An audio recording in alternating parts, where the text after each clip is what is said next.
వాళ్ళ రాష్ట్ర ముఖ్యమంత్రి గారు వచ్చి ఇష్టం మాట్లాడిపోయారు.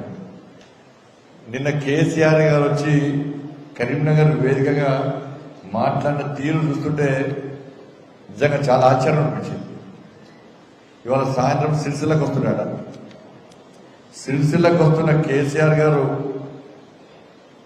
నీ కొడుకే ఇక్కడ ఎమ్మెల్యే, నీ కొడుకే ఇక్కడ గతంలో మంత్రి, నీ కొడుకే ముఖ్యమంత్రిగా ఎక్కువ, ముఖ్యమంత్రిగా నీకంటే ఎక్కువ దాదాగిరి చేసిండు, గుండాగిరి చేసిండు, అధికారాన్ని చెలాయించాడు. కానీ ఏం చేసిండో ఏం అభివృద్ధి చేయలేదు. ఇవాళ సిరిసిల్లలో సమస్యలు అంటే సమస్యలు ఉన్నాయి. అధికారం ఉన్నప్పుడు నీ కొడుకేం మాట్లాడలే, నువ్వేం మాట్లాడలే. అధికారం పోయినాక మీరు కాంగ్రెస్ తిట్టుకుంటూ స్టార్ట్ చేశారు. అంత పొలిటికల్ డ్రామా ఇది. ఎందుకంటే గతంలో బీఆర్ఎస్ ఏమి చేయలేదని చెప్పి ప్రజలు గుర్తించకుండా ఉండడానికి కాంగ్రెస్ పార్టీ సహకరిస్తుంది బీఆర్ఎస్ పార్టీకి. ఇక మీకు ఇంకా సమయం ఉంది కదా, కొన్ని ఇచ్చే అవకాశం ఉంది కదా అని చెప్పి వీళ్ళు వాళ్ళని విమర్శించే ప్రయత్నం మాత్రమే చేస్తున్నారు, యాక్టింగ్ చేస్తున్నారు అంతా కూడా.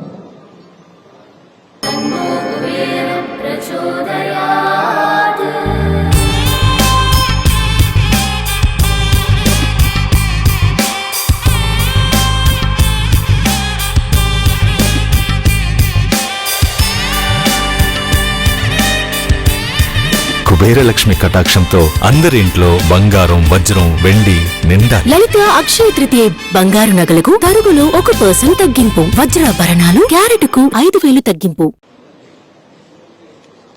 సిరిసిల్లలో నేతన్నల బతుకులు ఈ విధంగా మారడానికి కారకుడు కేసీఆర్ కొడుకు కాదా? ఫస్ట్ చెప్పాలి. నీ ప్రభుత్వమే ఉంది కదా, బతుకమ్మ చీరలతోనే బతుకు లేకుండా చేసేది నువ్వా కాదా?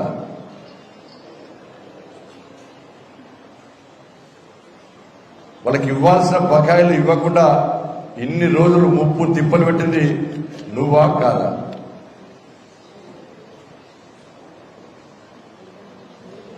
యాభై శాతం విద్యుత్ సబ్సిడీ ఇస్తాని ఆపేసింది నువ్వా కాదా? యాభై సబ్సిడీ విషయంలో మోసం చేసింది నువ్వా కాదా? వర్కర్ టు ఓనర్ అని చెప్పి మోసం చేసింది నువ్వా కాదా? 270 కోట్ల బకాయిలు ఇవ్వకుండా వాళ్ళ పూర్తిగా పరిశ్రమని, వస్త్ర పరిశ్రమని అతలకుతలం చేసి వాళ్ళ బతుకులు నాశనం చేసింది నువ్వా కాదా? దీని మీద సమాధానం చెప్పాలి. ఈ రాజన్న సిరిసిల్ల జిల్లాలో ఇంటర్మీడియట్ విద్యార్థులు ఆత్మహత్య చేసుకున్నారు.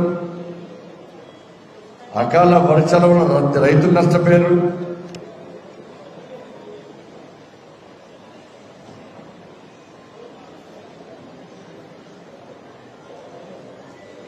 ఇవాళ ఏ సమస్యను పరిష్కరించకుండా కేవలం తిట్లతోనే గాలి మాటలతోనే 10 సంవత్సరాలు కాలయాపన చేసి రాజన్న సిరిసిల్ల జిల్లా ప్రజలు నట్టెట్ల వచ్చి ఇప్పుడు అధికారం కోల్పోయిన తర్వాత మళ్ళా ఏదో ఊరించుకుంటా మాటలు చెప్పి మళ్ళా యాస భాషతోని మోసం చేసే ప్రయత్నం చేస్తున్నది నువ్వా కాదు?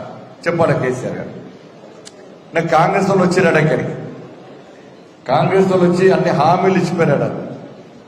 యారు సబ్సిడీ వేస్తామన్నారు,